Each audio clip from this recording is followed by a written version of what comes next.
How's it going, everybody? Today we're going to be doing a gun review on the G&G Raider, one of my personal favorite rifles I have in my arsenal. However, some of you may know this gun as the CM Raider, standing for Combat Machine Raider, but I like to call it the G&G Raider as per the trademarks on the left side of the gun. Alright, so now let's break this gun down. First thing I want to talk about would be the parts. Let's start with the internals. This gun runs on a version 2 gearbox, and being a version 2 gearbox is obviously made out of metal. The whole barrel system is made out of metal.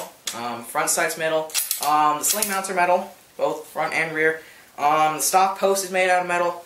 Charging handle's metal. Dust cover is metal. And actually, one thing I want to point out about this gun, it is a blowback gun. So, the slide is made out of, I think, aluminum. But that was one of the features it has. I got to it a little early, but yeah, it's made out of aluminum, so that's just a part that's made out of aluminum. But I do believe you can buy this gun without the blowback feature, and I think you can get it for like 30 bucks less. And I'll get into the price later in this video, but let's continue on the path with the parts. So that was the internal parts. Now let's start with the external parts. Let's start with the stock being at the rear of the gun. The stock is made out of plastic, cheek rest. Just the whole thing's made out of plastic. It's got this little nut here. It's made out of metal. Don't really care. The butt plate, however, I do like, is made out of rubber. Now, the reason I like this is because being rubber, it seems like it sticks better to your shirt and clothing. It has obviously more friction against your clothing, so it makes it easier to acquiesce your targets and obviously shoot them. So, that being the stock, let's move forward to the upper and lower receiver. The lower receiver is made out of plastic, and the upper receiver is made out of plastic. However, being the upper receiver being out of plastic, it has the rail system plastic, which I do not like at all. However, I do believe you can buy this gun with the upper receiver metal, but I could be wrong on that. But anyway, the gun I have right now, it is the one with plastic rails, and I'm not a fan of that. But the reason for this being, if you screw your attachments on too tight, you're going to start to wear down that rail system, and then it's just going to crush it. And then obviously that's not good for the rail system, and then your attachments will become wobbly. Obviously not good. So, talk about the rear system. Now we talk about the front rail system. This front rail system, however, is made out of metal. And it's just nice quality metal. Doesn't scratch very easily, and it's just nice. Not too much to it. One thing I wanted to point out about this gun is it being plastic. I'm not a fan of the plastic, because I find plastic breaks easily and scratches, and it's just not. It doesn't seem like it's too healthy if you hit it against something. But, however, I do kind of like this plastic. It is lightweight, as you can see. I can just one-hand it very easily, but the problem with it being, it doesn't feel like it's very high-quality plastic. If you feel it, it doesn't just feel like you can tap it. It sounds almost like hollow plastic, so plastic does not seem too advanced or high-tech or just high-quality for that matter. So, moving on, let's start to talk about the features of this gun. Start with the stock, again, being at the rear of the gun. It has 6 positions in the stock. 1, 2, 3, 4, 5, 6. 6 positions in the stock, so you can adjust this to the shooter's content, which is also very nice. And that's about gonna do it for the stock. All right, let's talk about the charging handle. Charging handle, I think I mentioned before, is made out of metal. The blowback slide is made out of aluminum. The blowback doesn't really do anything. It doesn't make the gun recoil like I know it does in some guns, but it just moves back. Kind of gives it that realistic feeling to it. Kind of nice. But if you do get the one with the blowback version, like I said before, it is going to cost you a little more, but you can buy the gun without the blowback, and it is going to cost you a lot less. So this gun does feature a hop-up system, which I always like to have in all my guns, as does everybody.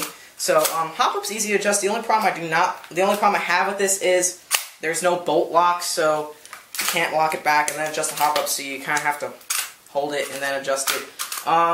The gears are relatively easy to adjust. You're just standard for hop-up adjusting, not hard to adjust at all, but whatever. However, this gun does feature a bolt release on the side. It does not do anything, however. It is just there for decoration and for looks. Now I'd like to give you this gun my overall opinion. I would give this gun a 9 out of 10, a solid 9 out of 10.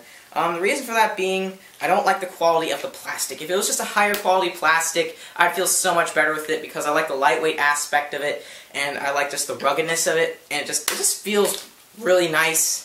It just feels right, like if you hold it right here by the magazine, it just feels like a really just nice. That's all I can really describe it as. But I'm a big fan of the G&G Raider. But yeah, I would definitely give you guys my seal of approval on this. This is a very good gun in my opinion. Now, I want to talk about the price of this gun. Okay, you guys ready? You can get this gun on, I think the majority of the websites for under $200. Yes, under $200. This gun's insanely cheap, but yet so good. I don't know how that combination works. I find in the real world that I cannot find that the same circumstance anywhere, but yeah, no, you have it right here, holding in both palms of my hand. This gun you can get for under $200, like you would normally spend for your high-quality M4 or SCAR or Masada. Depending on what you're going to get, it's going to run you around $300 to $400, depending on what kind of gun you're going to get. Nope, you can buy the G&G or CM, standing for Combat Machine Raider, for under $200. I think it varies if you want to get the one with the metal receiver, the metal upper receiver, with or without blowback. But however, the barrel lengths, you can get the CQC version or the STD version, which is the one I have right now, for the same price.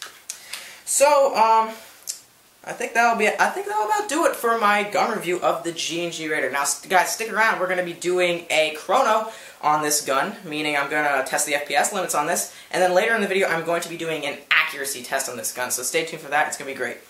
Alright, so guys, I hope you enjoyed my review. I hope it helped you out, and I'll see you guys later. Okay, so this will be the Chronograph with 20 gram BBs. 361, 358, 353, that's up, 354, 351, and 353. So it looks like on average we're getting about 355 feet per second. So now that we have an idea of the Raider's power, we are now going to test its accuracy. This is going to be the target I'm going to be shooting at. You're going to have to excuse my target paper. I couldn't find any target paper left.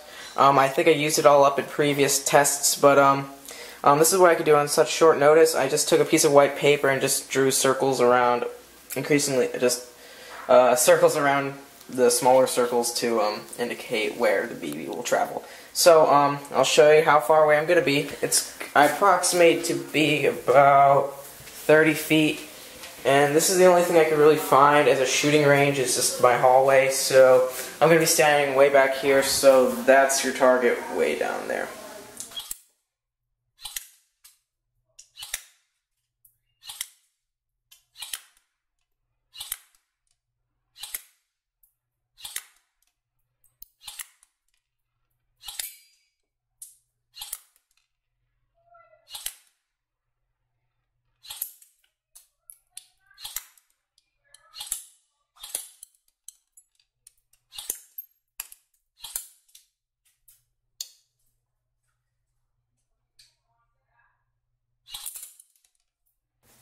Alright, so as you guys can see, the BB's all really collected right here. Well, obviously you got some out on the outer rims right here, but those are just going to be rogue BBs or shooter error. But the majority of the BB's collected right around here in the middle. So let's say that's about 2 inches horizontally, I might say about 2.5 inches vertically. So that's just right in there, the result of the semi and fully automatic fire. And keep in mind, all these tests are conducted with 20 gram BBs, and the gun I have that I was shooting with, obviously the Raider, that has no internal upgrades. The only thing that helps me, it has external upgrades like the holographic sight or the AFG angled foregrip, but nothing internal to help improve its accuracy. So guys, I hope you enjoyed this gun review of the G&G Raider, one of my personal favorite weapons to use out in the field. If you like this video, hit that like button down below, and or subscribe to our channel for more gun reviews such as this one, Airsoft battles, Airsoft skirmishes, Airsoft wars, anything you could potentially think of that has the word Airsoft in it will probably be on our channel. So, once again, I hope you guys enjoyed. I'm Matt, and I'm out.